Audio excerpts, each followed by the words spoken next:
Okay, well this is my first trip to Mozambique, and on day 2 of our visit we came out of Maputo into the countryside and started by meeting the mayor, who had been known to Water Aid before because he'd been on a visit to India to learn about water and sanitation. And he had found that trip enormously interesting, enormously helpful because of the ideas that he had learned from the meeting at Water Aid. So we started talking to him, and then interestingly came to a series of projects where one project has yet to start. So we were seeing the situation in a community before any work had been done, and talking to a couple of the members of the community, one who was I think the secretary of the community, who described the work that she'd gone through in order to analyse the need for water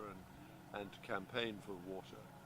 And also to a member of the community, an older woman, who was sitting and describing to us, which is always interesting and very moving to hear, how she currently gets water and the amount of time that it was taking for her to go and to get water, and therefore what the introduction of a network of pipes filling in, it was described, the gaps in the network is going to make to her and to the rest of the community.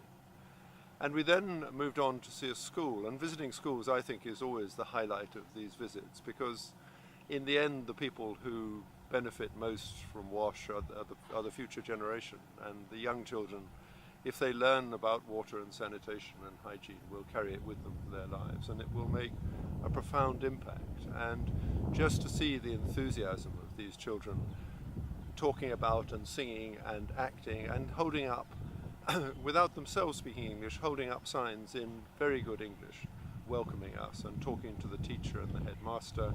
It was a large school, it was 532 pupils, 17 teachers there, and taking children from the ages of 6 to 17. So a big age range, a big number in each class. But it's schools where one of the main differences, I think, is made with the introduction of WASH. And then finally we came to a community who had benefited from the water. I mean, it's an interesting and complicated situation in Mozambique about the control of water and the water authorities and who actually manages water. And between the community, between the central government, between regional government, and now a new development with the mayors of smaller communities.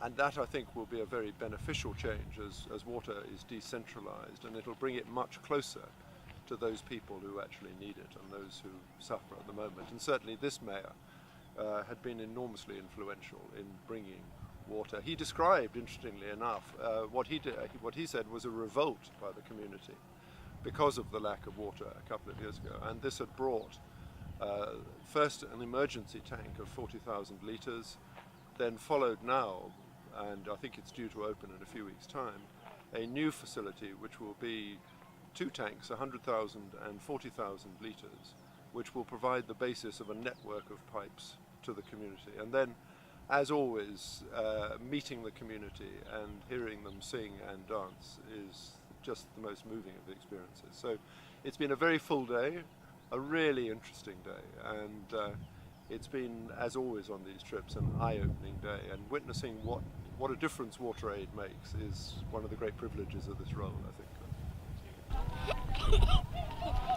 Okay.